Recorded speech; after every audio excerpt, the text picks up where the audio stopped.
Long ago in a park, there lived a rather old and wise crow. He had spent many years among animals and humans, and all those years had made him wise and prudent.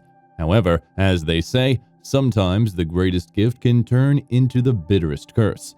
This crow couldn't stand it when his fellow creatures made mistakes that, based on his experience, could cost them dearly. He warned dogs that their owners only use them for convenience. He cautioned the pigeons not to approach children, especially if they saw the children holding a stone, and he advised the mice to stay away from suspicious food, knowing it could be poisoned or a trap. The crow had no problem sharing his experience with his companions. On the contrary, he enjoyed it and believed it was his duty. The problem was that no one listened to him. They ignored him, and in fact, many got angry with him or even insulted him, calling him meddlesome or worse. But there were those who, just to spite the old crow, did the opposite despite his advice. This was what truly frustrated and hurt the poor crow, but he still continued to share his wisdom with those who believed needed it. One day, he saw a group of people descending from a huge metal thing they called a car, and from it they pulled out long thin sticks with nearly invisible strings coming out of them. Anyone who had lived as long as he had knew how dangerous these devices were. This crow had seen them many times in his life, so he flew as fast as he could to warn the fish in the lake to stay away from the surface and not eat anything that might fall into the water, no matter how delicious it seemed. "Here comes that meddler again," said one fish. "Let him go advise those who care," said another. "We don't need an arrogant nanny telling us what to do," shouted another, splashing water at the concerned crow. Immediately, his companions followed suit, and the bird had no choice but to fly away. Disappointed by the foolishness of the fish, he landed on his favorite tree. Seeing him, an old squirrel approached. They had known each other for many years, and it could be said that she was his only friend who valued his years of experience. The crow shared his frustration with the squirrel, recounting the recent ordeal of trying to help others. His friends simply listened, as was her custom, which was one of the main reasons they maintained their friendship. However, seeing him so frustrated and realizing that this had happened all too often, the squirrel said, "But tell me, do you really care so much and are so interested in them?" "Of course," replied the crow, with full conviction. "Well, if you care so much, then why don't you give them your treasures?"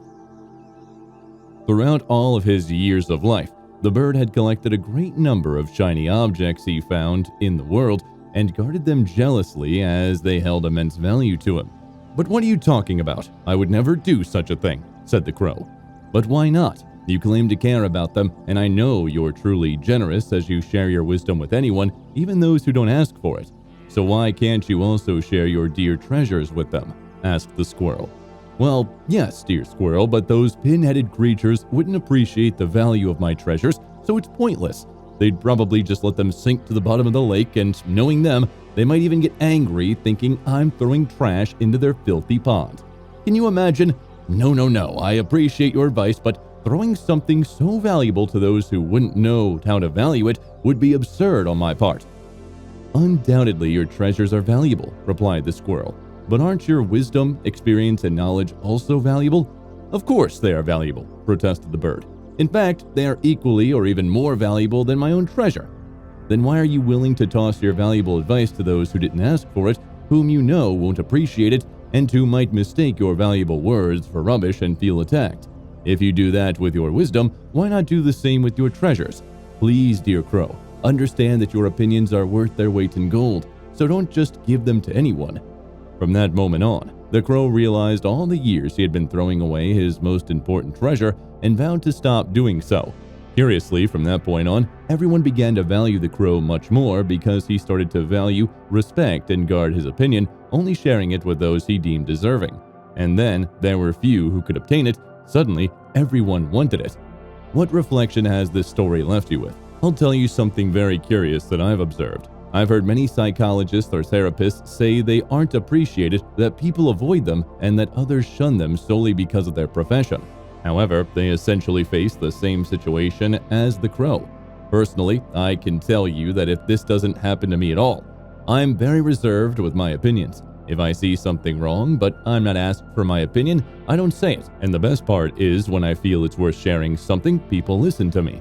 So I don't experience what many complain about because I've learned to respect my own opinion. It's not like I was born this way, of course not. Many times I also made the mistake of casting pearls before swine, and seeing that this is a very common mistake, I wanted to share this story, clearly inspired by that biblical phrase. Precisely because sometimes we need to learn to keep our mouth shut, out of respect for others, but above all, out of respect for ourselves. When we start working on improving ourselves as human beings, it's easy to fall into the temptation of wanting to point out others' mistakes and give our opinion. When asked, it's wonderful to share. For example, if someone opens one of my videos, it's because they're asking to hear what I have to say. I don't force anyone to listen to me, so I share it. However, when we're not asked for our advice, or if we see that the person isn't ready to listen, it's better to remain silent. At some point, they'll ask us or be ready to listen to us, and then they'll truly benefit. But if we let ourselves be guided by that spiritual or intellectual arrogance of wanting to prove how great we are and point out others' mistakes, on the one hand, we won't help them, and on the other hand, the person might not take it well. Click on the videos I recommended on the screen to continue listening to more of these stories I create with great care for you, because we should never stop feeding our minds, souls, and hearts.